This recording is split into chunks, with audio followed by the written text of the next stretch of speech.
Thank you very much, Senator Nelson. First panel, I invite to the witness table Ann McFall, Michael Ortel, and the Honorable Bruce Sanders.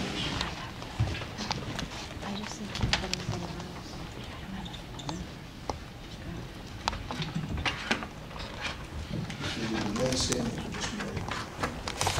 It's customary at the end of the swearing the witnesses. Please raise your right hand. You affirm the testimony about to give is the truth, the whole truth, and nothing but the truth. So I do. Thank you.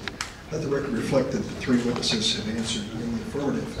I will recognize each one for an opening statement, and then Senator Nelson and I will ask some questions. Ann McFall is the supervisor of elections in Volusia County. Did I pronounce it correctly? Yes. I'm a stranger to the area, and I don't want to mispronounce it. Previously, she was owner of McFall Associates in Accounting and Tax Service. She served for 8 years on the Volusia County School Board and 6 years as Volusia County Council member, including a stint as chair of both the school board and the county council. Supervisor McFall has served on the board of directors for the Florida State Association of Supervisors of Elections. She graduated from Stetson University with a bachelor's degree in business administration, majoring in accounting. At this point, Supervisor McFall, the floor is yours. We'll give you 5 minutes, and there'll be some flexibility if you need a little extra. So please proceed. Thank you, Senator, and Senator Nelson as well. Welcome to Florida. Thank you for giving me the opportunity to bring to light some changes in the 2011 voting laws in Florida. Let me take a moment to explain that I've been an elected official in Volusia County, Florida for 22 years. I am retiring as of December 31st, 2012. And will not be running for any other office. There is no reason for me to go out on a limb against some of the law changes other than to use this as a forum to bring awareness. There are 4 areas of concern that stand out in my opinion. Those are changes to early voting, changes to third-party voter registration, address changes at the polls, and selection of the date of the primary in August of 2012.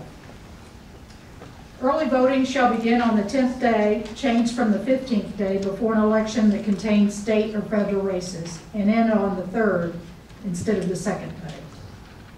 Effects of these changes are significant.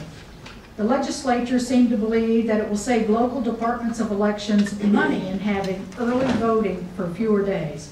In reality, it will cost my department more money. My database of competent, well-trained workers for early voting includes only so many workers. If 12-hour days is the hours decided, some workers will have to arrive at my office 1.5 hours from the opening of the early voting site, stay until the last voter has voted, and come back to my office after closing and balancing, therefore causing 15-hour days for 10 days. With a regular 40-hour work week as the norm, some of the workers will put in 100 to 150 hours in the work cycle for each election, causing more overtime than actual regular time. In my personal opinion, a change to Florida Statute 101-657 that should have been made and was not, was flexibility should have been given to the supervisor of elections to choose early voting sites from a broader choice.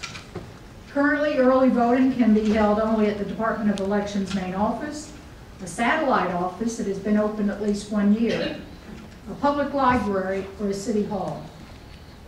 What is missing are community centers, college campuses, county buildings, parks, YMCAs, storefronts, malls, churches. You get the idea. I can count in Volusia County alone, there's probably 30 to 35 of those places that I could use if given permission. Third-party voter registration, and this is why I've come out so publicly in arguing against 1355. Changes in the voting registration process are considered by many to be frustrating and unenforceable.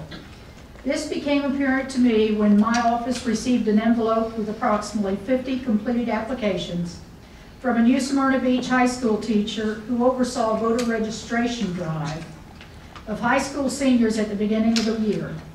She waited a couple of weeks, unknowingly breaking the law, in order to make sure all applications had been completed and given back to her.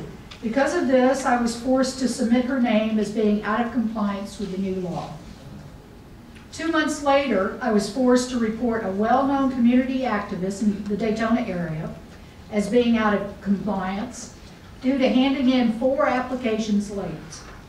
She was at a church function on a Friday evening, assisted 4 people in filling out the applications, and delivered them to my office on the Tuesday immediately following the function. She assumed that the 48-hour restriction began on the Monday that my office actually opened back up, when in fact it began Friday evening as soon as she received the applications. Address changes at the polls.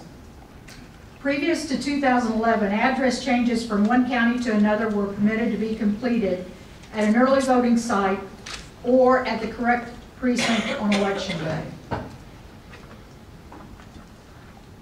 Changes to Florida Statute 101045 now state, except for an active uniformed services voter or a member of his or her family, an elector whose change of address from outside of the county may not change the address and vote a regular ballot. As you mentioned, they have to vote provisional.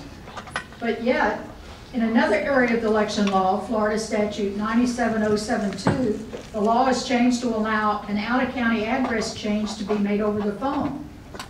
Specifically, the law now states that the address changes within the state and notice is provided to the supervisor where the elector is moved. The elector may do so by contacting the supervisor via phone or electronic means. In summary, that means if I go to an early voting site, and I used to live in Mr. Hertel's county and I moved to Volusia, I could call up on the outside of the early voting site, change my address, go in and vote a regular ballot. If I go right into the polling place of the early voting site, change my address, I vote provisional. It just doesn't make sense. Volusia County has 5 colleges and universities located in the county: Stetson, Bethune-Cookman, Emory-Riddle, Daytona State College, and a UCF satellite campus. A majority of address changes in previous elections were actually from students who live somewhere else in the state but attend post-secondary schools in Volusia County and choose to vote in Volusia County. That's who it's going to impact. And finally, the primary election day. Florida Statute 100.061 has changed the primary election date to be held to 12 weeks prior to the general election, as opposed to 10 weeks. The August 14, 2012 election is a week before most universities open. In addition, in a year of apportionment, there is a good possibility that reapportionment will not be complete before candidate qualifying begins June 4, 2012. Again, thank you for the opportunity of appearing before you today. I will be glad to answer any questions you may have. Thank you, Supervisor McFall. Next is Michael Hertel. He is the Supervisor of Elections for Seminole County. Previously, he was in the public affairs field, including serving as Seminole County government's first public information professional, as the Director of Public Relations for a 185-location bank, and conducting post-disaster public relations for the state of Florida's tourism marketing agency, Visit Florida. Prior to this, Supervisor Hertel served in the United States Army for 8 years, and we thank you for that service. He graduated from the University of Maryland, University College, and at this time you'll have an opportunity to make a 5-minute statement, but as I said to Supervisor McFall, there'll be some flexibility if you need a little extra time. So please proceed. Great, thank you very much, Senator Jarrett. Is your microphone on? You want to check and see. Can you hear? Okay. Can you? Okay. Thank you very much, first of all, for holding the hearing, and this is such a perfect location to hold the hearing. Florida is the largest swing state in the country. The I-4 corridor, traveling from here in Hillsborough County through Polk, Osceola, Orange, Seminole, and ending over in Volusia County, that's the largest swing area in the state. So these counties, without a doubt, are going to be the counties that could end up choosing the next leader of the free world. So this is a perfect location and a perfect time for the hearing. Thank you very much. So, but also because of that, I know that our elections are going to be scrutinized, and scrutiny is good. You know, folks taking a good, honest look at the process is fantastic, and I like it. Our elections law that Supervisor McFall mentioned is overall Florida election laws. If I had a red pen, I would certainly make some changes to those laws. But you know, I think what we have here is the most fair, transparent, and open system in the entire history of the world is right here in the United States of America. Again, like I said, scrutiny and debate are fine. And, you know, it's the irony of Senator Durbin being here. We've all heard jokes about Florida elections. We've all heard jokes about Illinois elections, and really the joke teller is, you can tell their political affiliation based on who the victim of the joke is. So it's fun to be here with you. Today I want to discuss rationally discuss three issues that seem to be at the heart of these hearings: voter registration, early voting, and eligibility verification. First of all, on voter registration, Ms. Supervisor McFall mentioned the school teachers and being unable to register voters at their site. And one thing we did in Seminole County to work around that was I deputized every single high school principal in Seminole County. What that did was that allowed them, they are chief deputy supervisors of elections with a very limited authority of registering the students that are in their schools to vote. That way the kids that go there 5 days a week, hopefully they're there 5 days a week, they go there 5 days a week, are able to register to vote in a place that they're comfortable with. And we, of course, in the office also go there. You also mentioned the League of Women Voters and other organizations like that canceling their registration drive. When they put out the Florida League put out the press release saying that they were going to be canceling their drive, I sent them an email and said, please don't cancel your drives. We will go to your drive with you, and we will allow you to do the voter registration, and we will just take the form. That way a voter would not have to wait 10 days for their form to get turned in. They wouldn't have to wait 48 hours for their form to get turned in. With our cooperation with the League, their form would be turned in immediately. I never received a response to that email. Our local league, however, we are working in concert. We're going to have an event in April. Early voting is something else that has been discussed. Florida, of course, according to the National Conference of State Legislatures data, is one of only 12 states in the entire country that has early voting on the weekends. We have early voting on the Saturday before the election day. Again, we're one of only 12 states with statewide early voting on the weekend. You mentioned the Sunday early voting period. I did a little research on this current election. The only statewide election that has taken place since 1355 has been passed. Early voting on Sunday, and the communities you had mentioned were the Black community and the Hispanic community. Early voting on Sundays is actually the day that they were least likely to go to the polls. The first 5 days of early voting in this very election that's taking place right now, the day that they would least likely go to the polls is Sunday. Now, I think what we're going to find, again, it's this first year of the implementation of this new law, I think what we're going to find is that most early voting will now take place on the Saturday before election day. And why is that? Because it's the final day of early voting. And people are realizing that this is my last chance to cast that early voting ballot. So I think that we're going to find that tomorrow is the busiest day of early voting throughout the state of Florida. Eligibility verification, you've also discussed the students and moving from one place to another. As Supervisor McFall mentioned, there are ways to ensure that your address is updated as quickly as possible. But if a student wants to wait until the last day, to the very last day, to tell us where they live, I believe that it is fair to ask a government agency to allow us 2 days to ensure that they have not already previously cast a ballot. I think that is a fair number of days to ask. And contrary to what may have been heard before, you don't have to go to the elections office for your ballot to count.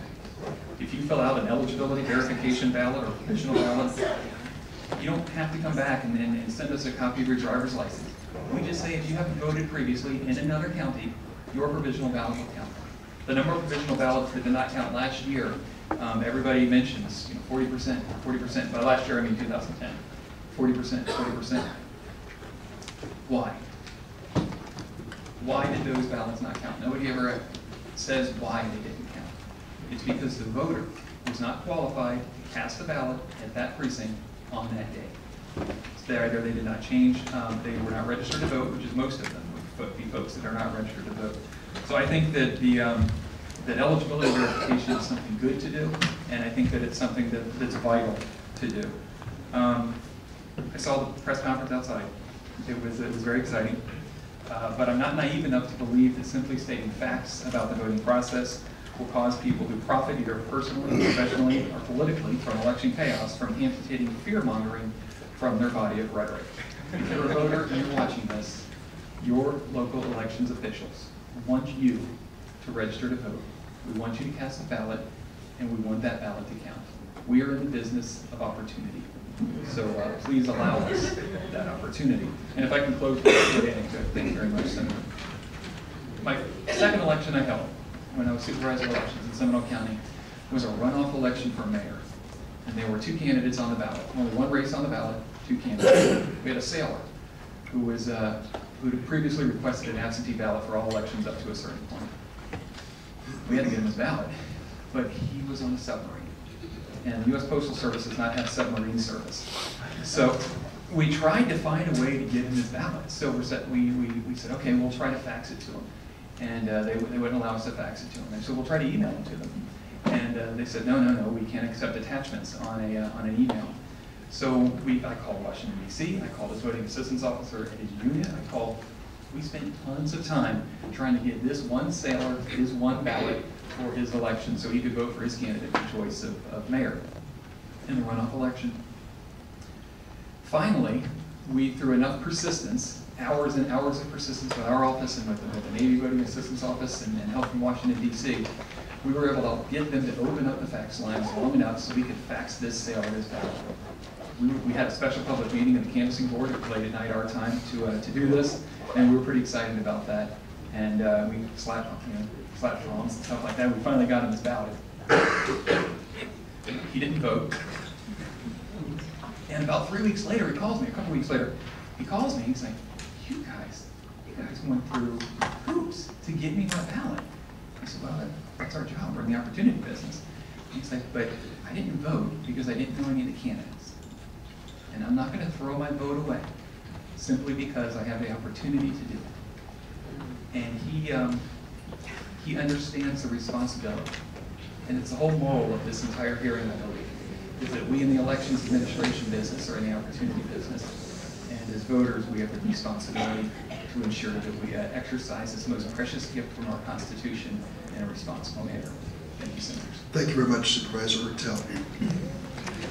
Bruce Smathers, a name well known in Florida and in Florida, was a member of the Florida State Senate and was elected Secretary of State of Florida from 1975 to 1978. After his political career, he practiced law, ran family orange and automobile businesses, and served on numerous private and charitable boards. Mr. Smathers, of course, the son of George Smathers, former congressman and U.S. Senator from Florida. He earned his undergraduate degree in economics from Yale and a law degree from the University of Florida. He served in the Navy and is a decorated Vietnam War veteran. Mr. Smathers, thanks for joining us. The floor is yours. Thank you, Mr. Chairman, honorable Senator, and guests. My name is Bruce Smathers. It is my privilege to appear before your subcommittee. I want to explain why a retired public servant who served as a state senator and then as Florida's Secretary of State is speaking out on these new election laws. The simple answer is that I am offended by what is happening, and I cannot sit idly by as the constitutional and civic rights of qualified Americans are eroded by this type of partisan legislation. That is occurring in my native state makes it doubly offensive. With a family history of public service that goes back at least 4 generations, I feel the effort of the Florida legislature and the governor to tilt the elections for pure partisan purposes by suppressing the registration and voting opportunities of groups likely to vote Democratic is to me not only deplorable, but disgraceful. The right to vote for all qualified Americans is a basic constitutional and civic right. It is the strength of our democratic system. Without it, all of our other treasured rights, whether it is the freedom of religion, freedom of speech, freedom of association, will eventually evaporate. Our enjoyment of private property rights, freedom from undue government interference, and our rights to the due processes of law all ultimately exist because of the fundamental right of every qualified American citizen to vote. As a Vietnam veteran, I'm acutely aware that during the last century, over 100,000 Americans have died overseas to not only protect our democratic right to vote, but to provide that opportunity to millions of people around the world. We have just finished a war in Iraq in which thousands of our best and brightest died. Tens of thousands more have been wounded, and between $1 and $2 trillion of our national treasure has been expended in an effort to provide the right to vote to the people of Iraq.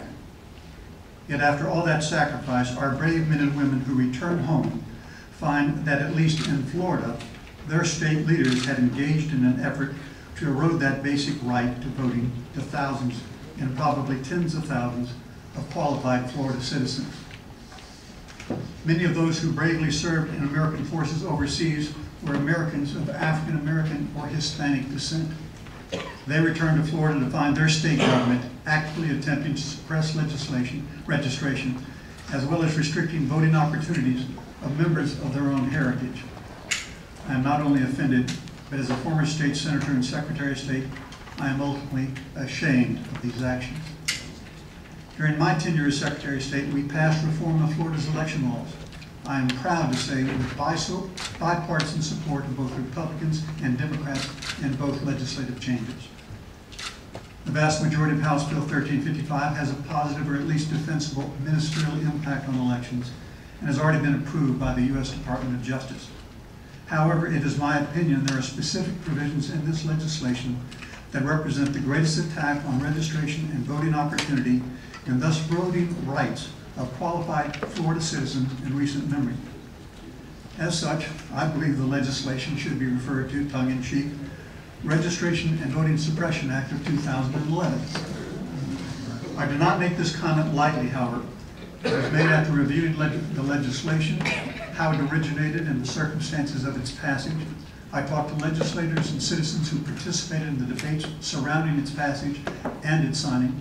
I have talked to supervisors of elections and attorneys, read outside reports as well as newspaper accounts of this bill. If the justification of House Bill 1355 to enhance the integrity of the electoral process or fight fraud were true, this bill would have attracted bipartisan support from both Republicans and Democrats in both chambers, the full support of the supervisors of elections and their association, widespread support among community organizations, as well as support from statewide media.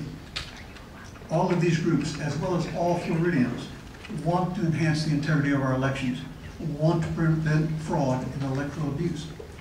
Contrarily, this bill was and is seen as a highly partisan attempt by the Republican majority to tilt the electoral process in favor of the Republican Party.